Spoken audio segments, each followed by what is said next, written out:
Bonjour, voilà de retour avec la deuxième partie de l'examen régional de la région de Rabat-Salé-Kénitra, session juin 2019, partie raisonnement scientifique, toujours niveau 3e année collège, parcours international.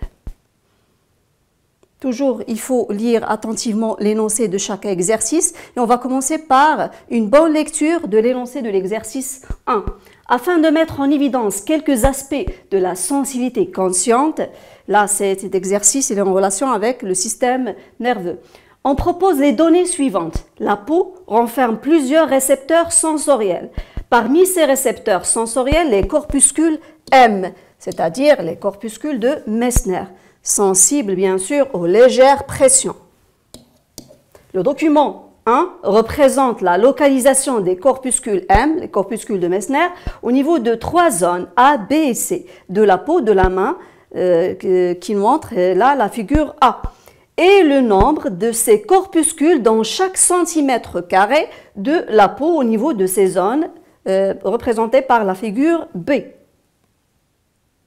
Donc on sait d'abord que la peau, c'est l'organe de sens en relation avec le toucher, avec les deux parties. Bien sûr, la partie superficielle, l'épiderme, et la partie interne qui est le derme. Et les deux parties, l'épiderme et le derme, ils renferment des récepteurs sensoriels comme le corpuscule de Meissner en relation avec la pression, la faible pression, corpuscule de Pacini, Ruffini. Donc ces récepteurs sensoriels sont très sensibles aux différents stimulus que nous recevons du milieu extérieur, bien sûr en relation avec le toucher. Et voilà ces corpuscules qu'on trouve au niveau de notre peau. Donc, les deux figures du document 1, la figure A, là, une coupe au niveau de la peau, avec les deux parties, l'épiderme et le derme, avec les différents corpuscules. Et là, l'exercice, on va parler de cet exercice du corpuscule M, c'est-à-dire le corpuscule de Meissner, en relation bien sensible aux légères pressions. Là, on a les extrémités du doigt, la zone A. La base du doigt, c'est la zone B, cette zone-là, et là, la paume de la main, la zone C. D'accord? Et la figure B, on a le nombre des corpuscules M par centimètre carré de la peau. Et là, on voit que la zone A, il renferme plusieurs nombres de corpuscules M. La zone C, la paume de la main, en deuxième position, et la zone B, c'est-à-dire la base du doigt, il renferme une quantité qui est à peu près faible, 20 nombres de corpuscules de Meissner. Donc voilà, on va agrandir pour mieux voir. Donc la zone A, il renferme beaucoup de corpuscules de Meissner, la zone B, la base du doigt, et la zone C, c'est la paume de la main. Et voilà les deux parties de notre peau. Et bien sûr, la figure B qui montre le nombre de corpuscules M par centimètre carré de la peau. Et la zone A, on voit à peu près 120 corpuscules de Meissner par centimètre carré de la peau. Pour la zone B, c'est-à-dire située au niveau de la base du doigt, on n'a que 20 corpuscules. Pour la zone C, dans la paume de la main, il y a 40 nombres de corpuscules M. Donc après une bonne lecture, voilà, on va passer aux questions. À partir de la figure B du document 1, déterminer le nombre des corpuscules M, on vient de dire, au niveau de chacune des zones A, B et C de la main. Donc notez sur 0,75 points. À ne pas, bien sûr, à ne pas rater, parce que c'est facile, à partir des données des deux figures, bien sûr. 2. Déterminer la zone la plus sensible aux légères pressions parmi les 3 zones A, B et C. Justifiez votre réponse. Donc la plus sensible, c'est-à-dire la zone qui renferme le plus de corpuscules M. Et bien sûr, on a trouvé que c'est la zone A. Donc voilà. Voilà la question 1, la réponse. Le nombre des corpuscules M au niveau de chacune des zones. Pour la zone A, donc 120 nombres de corpuscules M par centimètre carré, situés à l'extrémité des doigts. Donc le plus de corpuscules, il est situé à l'extrémité des doigts. Lorsqu'on passe à la zone B, on voit juste 20. Donc 120 pour la zone A, située là. 20 pour cette zone-là, située dans la base du doigt. Et pour la zone C, au niveau de la paume de la main, il renferme 40 corpuscules M par centimètre carré. Donc voilà, 120 pour la zone A, 20 pour la zone B et 40 pour la zone C. Donc on a répondu à cette question juste à partir du graphique. Toujours la question 2, à partir du document, figure A. Donc la zone la plus sensible aux légères pressions, c'est la zone où on compte le plus de corpuscules. Et où on a trouvé le plus de corpuscules, 120 corpuscules de M, c'est à l'extrémité des doigts, c'est-à-dire au niveau de cette zone-là, c'est-à-dire au niveau de l'extrémité des doigts, les plus sensibles aux légères touchées. Voilà. Toujours dans l'exercice 1, un corpuscule M, c'est-à-dire de Meissner, a été isolé avec sa fibre nerveuse, puis relié à un appareil d'enregistrement. Nous, on veut enregistrer l'activité de ce corpuscule avec la fibre reliée avec ce récepteur sensitif. Donc, relié avec un appareil d'enregistrement de l'influx nerveux. Ensuite, on applique une légère pression sur le corpuscule M. On va impliquer une légère pression. Par exemple, pression par une plume. Le document 2 représente le montage expérimental. Donc, on va voir ce montage expérimental. Voilà les deux figures. La figure A, il représente l'enregistrement de l'influx nerveux en absence de l'excitation. C'est-à-dire, on n'a pas excité ce corpuscule M. Donc là, on voit aucune activité de la fibre sensitive reliée avec ce corpuscule. Et là, l'appareil d'enregistrement, on n'a rien enregistré. Lorsqu'on passe à la figure B, après excitation, donc on va exciter, donc on a effectué une pression, et là il s'agit d'une excitation mécanique. Donc lorsqu'on a excité, lorsqu'on a simulé le corpuscule de M, c'est-à-dire de Meissner, qu'est-ce qu'on a vu? Un enregistrement. Voilà un potentiel d'action là, donc l'appareil d'enregistrement de l'influx nerveux. Donc avant excitation, en absence d'excitation, pas d'enregistrement. Et après excitation, on voit là l'enregistrement de la fibre nerveuse. Donc, il y a un influx nerveux qui est effectué et qui va se transmettre à travers cette fibre nerveuse. Donc, voilà, on va agrandir l'appareil d'enregistrement de l'influx nerveux. En absence de l'excitation, pas d'enregistrement. On voit aucun enregistrement par cet appareil-là parce qu'on n'a pas excité le corpuscule M, on n'a pas effectué une excitation, donc on a introduit ce corpuscule dans un liquide physiologique pour maintenir les mêmes conditions de notre corps. Et là, pour la figure B, après excitation, on va exciter, on va effectuer une légère pression. Et par la suite, qu'est-ce qu'on voit? On voit un enregistrement de l'influx nerveux. D'accord? Donc, déterminer la nature de l'excitant, bien ce stimulus, utilisé dans l'expérience présentée dans la figure B du document 2. Donc, on a excité, on a effectué une légère pression. Donc là, il s'agit d'une excitation mécanique. Et on sait bien sûr qu'il y a différents types d'excitation. Bien sûr, il y a excitation mécanique, thermique, chimique et électrique. Pour la quatrième question, expliquez les résultats de l'expérience présentée dans le document 2 en précisant le rôle du corpuscule M, c'est-à-dire le corpuscule de Meissner. Et voilà, donc la question 3, déterminer la nature de l'excitant ou bien ce stimulus-là utilisé dans l'expérience présentée dans la figure B du document 2, noté sur 0,25 points, à ne pas rater bien sûr. Il s'agit d'un stimulus mécanique, puisqu'on a effectué une légère pression. Par exemple, on va effectuer une légère pression. Si par exemple on pousse ou bien on presse avec notre doigt, une légère pression, ou bien avec une plume, c'est une légère pression. Et toujours, il s'agit d'un stimulus mécanique. Si par exemple on va exciter par une solution chimique, il s'agit d'une excitation chimique ou bien thermique, par exemple de la température. Bien sûr, il y a un autre type électrique par de l'électricité. Donc, il y a 4 types de stimulus ou bien d'excitation.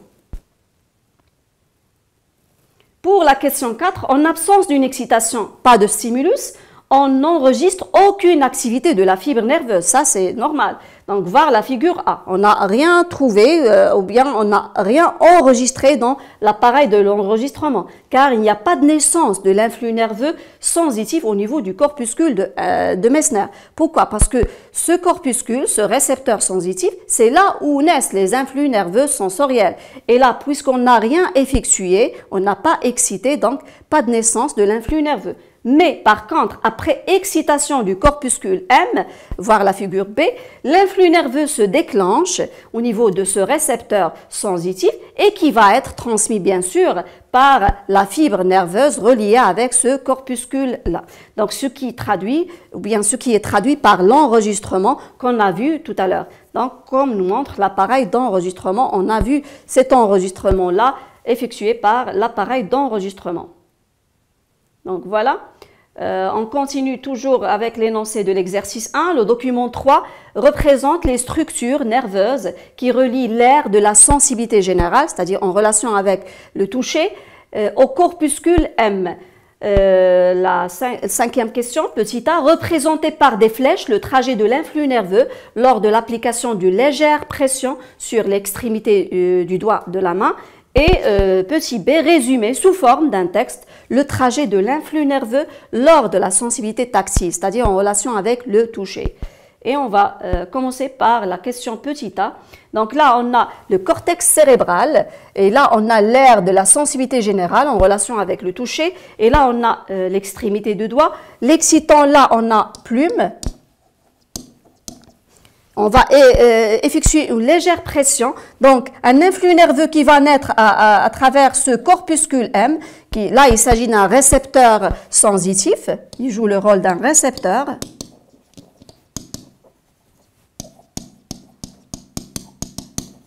Donc un influx nerveux qui va naître à travers ce récepteur, il va passer, bien sûr, il va être conduit à travers le nerf sensitive. Il va passer bien sûr par la moelle épinière et là il joue le rôle d'un conducteur sensoriel. Une fois arrivé au niveau du bulbe rachidien, le trajet il va dévier, il va prendre l'autre sens pour passer vers l'aire de la sensibilité générale, l'autre partie du corps. Par exemple là, si on parle du doigt droit, le message nerveux il va être interprété au niveau de l'aire de la sensibilité générale gauche.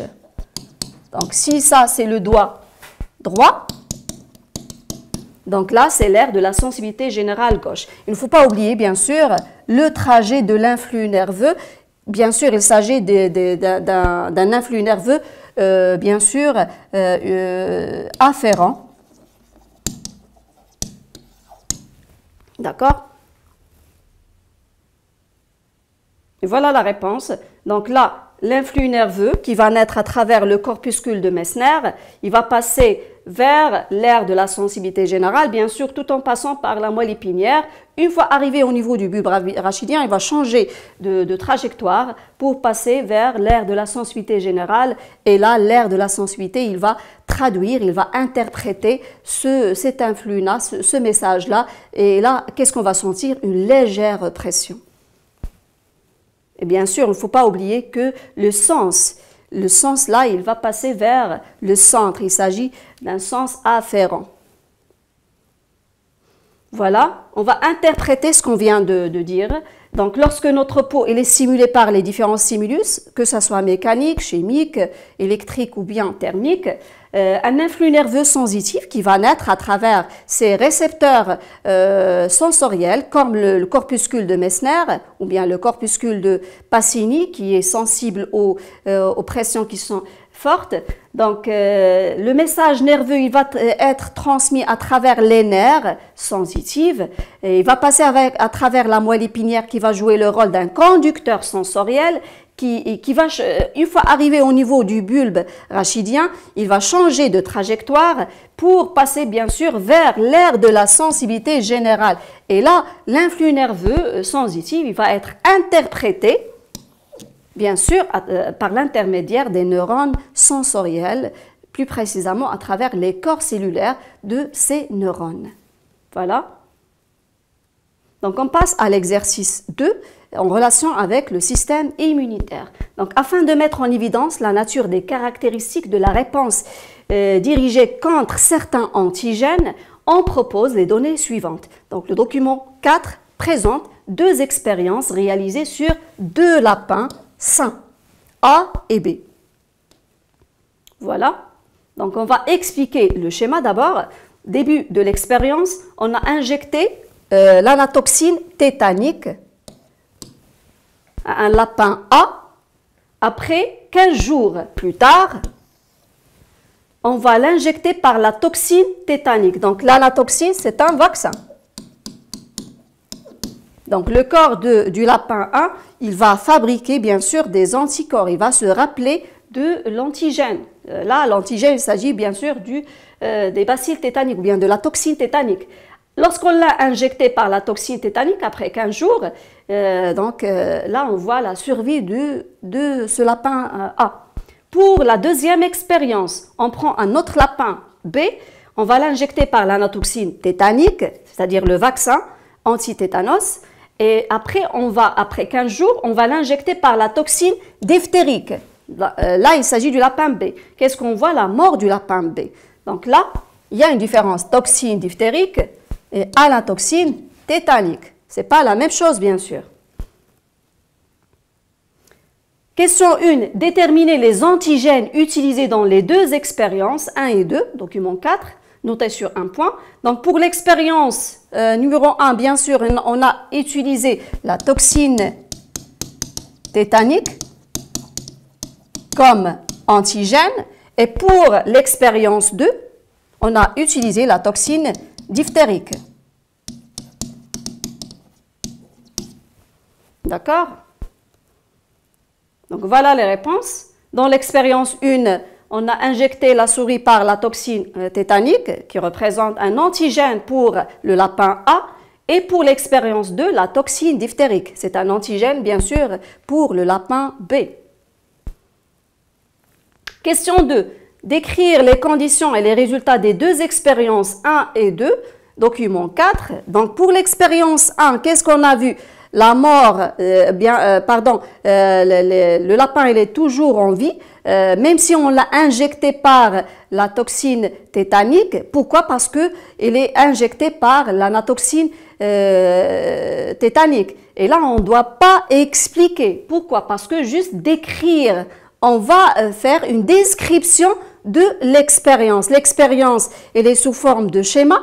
Là, on va décrire sous forme de petits paragraphes ce qu'on voit à partir du document. Et pour l'expérience 2, qu'est-ce qu'on a vu? La mort du lapin B, car on l'a injecté par la toxine diphtérique.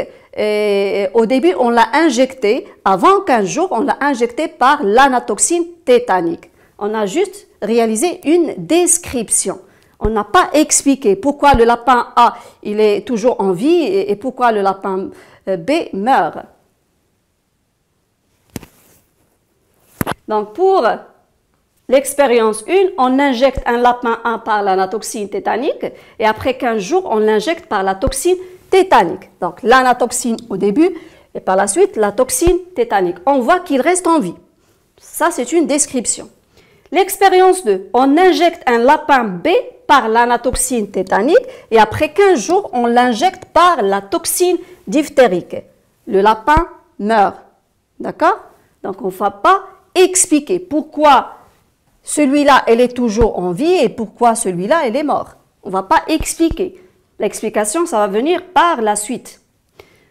L'autre partie de l'exercice, afin de comprendre, voilà, les résultats des expériences 1 et 2, pourquoi le lapin A il est toujours en vie et pourquoi le lapin B il est mort. Document 4, on isole le sérum du sang du lapin. C'est quoi sérum? Bien sûr, c'est plasma plus anticorps spécifiques.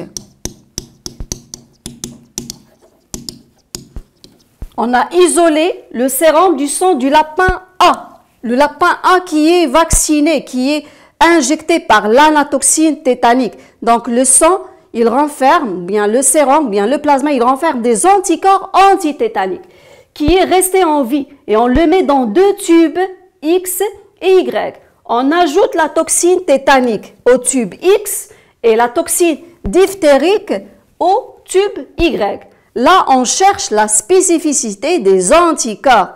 Pourquoi? Parce que là, on a changé. On va ajouter au tube X qui renferme le sérum, c'est-à-dire le plasma plus les anticorps antitétaniques, on a ajouté la toxine tétanique. Et pour le tube Y, on va ajouter la toxine diphtérique. Donc, autre chose. Le document 5, il représente les conditions expérimentales et les résultats obtenus. Donc, voilà. On a isolé le sérum du lapin A. Le lapin A, il est vacciné contre la toxine tétanique. Donc, son plasma, il renferme bien sûr des anticorps antitétaniques. Et là, qu'est-ce qu'on voit? Une formation d'un précipité au bas du sérum, du tube. Et là, on va réaliser une observation microscopique de ce précipité-là. Qu'est-ce qu'on a vu? Eh bien, qu'est-ce qu'on voit? Des anticorps. Voilà les anticorps en bleu qui fixent ces toxines tétaniques. Bien sûr, ces toxines tétaniques, ce sont des antigènes. Et là, il y a formation du complexe IMA, c'est-à-dire l'association anticorps-antigène. Et là, l'antigène, c'est la toxine tétanique. Pour l'expérience 4, on va ajouter de la toxine diphtérique au sérum du lapin A, c'est-à-dire qui est immunisé contre la toxine tétanique et son plasma, il renferme des anticorps antitétaniques et pas antidiphtériques. On va ajouter au tube Y, bien sûr, de la toxine diphtérique et on va voir, on va procéder à une observation microscopique du contenu du tube Y. Qu'est-ce qu'on voit par la suite? Toxine tétanique, anticorps, mais ils ne prennent pas une position normale, ils sont dispersés et pas de formation du complexe IMA. Voilà.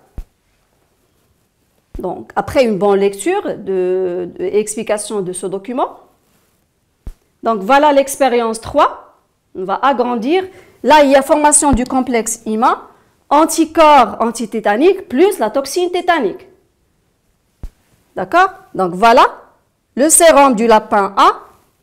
On a ajouté de la toxine tétanique, la formation du précipité. On va observer ce précipité, observation microscopique, formation d'un complexe IMA. Pour l'expérience 4, lorsqu'on a ajouté la toxine diphtérique au sérum du lapin A, il n'y a pas de formation de complexe IMA. Pourquoi? Parce que ces anticorps-là, ils sont spécifiques de la toxine tétanique et pas de la toxine diphtérique. Donc, comparer les résultats de l'observation microscopique du contenu de chacun des tubes X et Y du document 5. À partir des données du document 5, expliquer les résultats des 2 expériences 1 et 2. Voilà, maintenant on va expliquer pourquoi le lapin A il reste toujours en vie et pourquoi on a vu la mort du lapin B. Voilà, document 4, survie du lapin A et la mort du lapin B. Déduire la voie et la caractéristique de la réponse immunitaire mise en évidence par les expériences précédentes. C'est-à-dire, on va parler de la voie de la réponse immunitaire. Il s'agit de quelle voie? Et là, on voit les anticorps. Et bien sûr, lorsqu'on voit les anticorps, on parle de la voie humorale. La caractéristique de la réponse immunitaire. Là, on a effectué une injection par la toxine tétanique et par la suite, on a changé la toxine diphtérique. Et là, on parle de la spécificité. Donc, on va commencer par la question 3, comparer les résultats de l'observation microscopique du contenu de chacun des tubes X et Y. Là, il y a juste une petite faute. C'est diphtérique. D'accord? Donc, pour le tube A, ou bien là pour le tube XX, formation d'un complexe humain, tout simplement parce que les anticorps sont spécifiques de cette toxine tétanique. Et là, il n'y a pas de formation des anticorps du complexe humain. Pourquoi? Parce que ces anticorps-là, ils sont spécifiques de la toxine tétanique et pas de la toxine diphtérique. C'est pour cette raison qu'il n'y a pas de formation de complexe humain. On va agrandir. Voilà. Donc, l'observation microscopique du contenu du tube X montre la formation du complexe humain, c'est-à-dire association des anticorps antitétaniques avec les antigènes. Et là, on parle des toxines tétaniques. Tout ça, c'est bien. Pour l'observation microscopique du contenu du tube Y, montre des anticorps antitétaniques qui ne sont pas associés avec les antigènes. Toxine diphtérique. Pourquoi? Parce que ce n'est pas de même espèce. Pas de formation du complexe humain. Donc, pour qu'il y ait formation du complexe humain, il faut que l'anticorps soit spécifique de l'antigène. Et voilà les anticorps qui vont paralyser un antigène donné pour faciliter, bien sûr, le macrophage qui va phagocyter ce complexe humain. Et bien sûr, un antigène donné, il est reconnu par un anticorps spécifique. Donc, à partir des données du document 5, expliquez les résultats des deux expériences 1 et 2, pourquoi il y a la survie du lapin A et la mort du lapin B dans le document 4. Donc, la survie du lapin A de l'expérience 1 est due du fait que ce lapin, elle est immunisé. Immunisé par quoi? Par l'anatoxine tétanique. Et par la suite, lorsqu'on a injecté son corps, il se rappelle de cet antigène-là. Et là, on parle de la mémoire immunitaire. Et là, il renferme, ou bien il possède des lymphocytes B.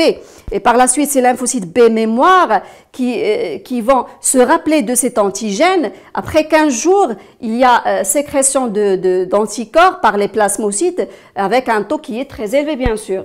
Donc, le corps, il renferme des anticorps spécifiques contre cet antigène et le complexe humain, association anticorps-antigène, va se former pour neutraliser, bien sûr, et détruire la toxine tétanique. Alors que la mort du lapin B de l'expérience 2 est due du fait que la toxine diphtérique, elle est mortelle parce qu'on a injecté le lapin B par la toxine diphtérique. Est-ce que ce lapin, il est immunisé contre la diphtérie? Non. Il est immunisé contre le tétanos. Et son corps, il renferme des anticorps antitétaniques et pas antidiphtériques. C'est pour cette raison qu'il n'y a pas de formation du complexe humain, c'est-à-dire anticorps spécifiques de la diphtérie. Et par la suite, on parle de la spécificité, c'est-à-dire chaque anticorps est spécifique d'un antigène donné. Donc, la mort du lapin B de l'expérience 2 est due du fait que la toxine diphtérique, elle est mortelle. Et ce lapin n'est pas immunisé contre la diphtérie, mais plutôt contre le tétanos. Et son corps possède des anticorps spécifiques. Il faut écrire bien sûr, spécifiques, antitétaniques, qui ne vont pas s'associer avec les antigènes diphtériques, parce que ce ne sont pas de la même espèce. Ce qui explique l'absence de la formation du complexe humain. Je dis même espèce, c'est juste pour faciliter. Pas la même forme, ils ne vont pas s'associer, ils ne vont pas s'accorder. Par la suite, déduire la voie et la caractéristique de la réponse immunitaire mise en évidence par les expériences précédentes. Là, bien sûr, on voit dans cette expérience, on voit des anticorps qui ont détruit l'antigène tétanique. Et là, bien sûr, on parle d'une réponse immunitaire à médiation humorale. Bien sûr, il s'agit d'une réponse immunitaire acquise, adaptative. Et là, on a parlé aussi de la spécificité. Pourquoi? Parce qu'on a vu que pour le lapin B, il est mort. Pourquoi? Parce que on l'a injecté par de la toxine diphtérique, même si elle est vaccinée contre le tétanos, elle est morte. Parce que la toxine diphtérique, il lui faut une immunisation ou bien une vaccination contre la diphtérie. C'est-à-dire, on doit vacciner au préalable ce lapin B par l'anatoxine diphtérique. D'accord? Donc, la caractéristique de la réponse immunitaire, cette réponse immunitaire, elle est acquise, bien sûr, et spécifique. Donc, il faut écrire les deux termes spécifiques et, bien sûr, à médiation humorale. Parce que là, la question, quelle est la voie de la réponse immunitaire mise en jeu? On parle d'une réponse immunitaire acquise et à médiation humorale. Parce que là, on voit les anticorps. Et les anticorps, ils sont destinés pour détruire les antigènes extracellulaires, comme c'est le cas de la toxine tétanique. Et pour la caractéristique de la réponse immunitaire, il s'agit d'une réponse immunitaire spécifique et bien sûr acquise, spécifique et acquise. Voilà. Donc c'est tout pour cette séance. À la prochaine et merci.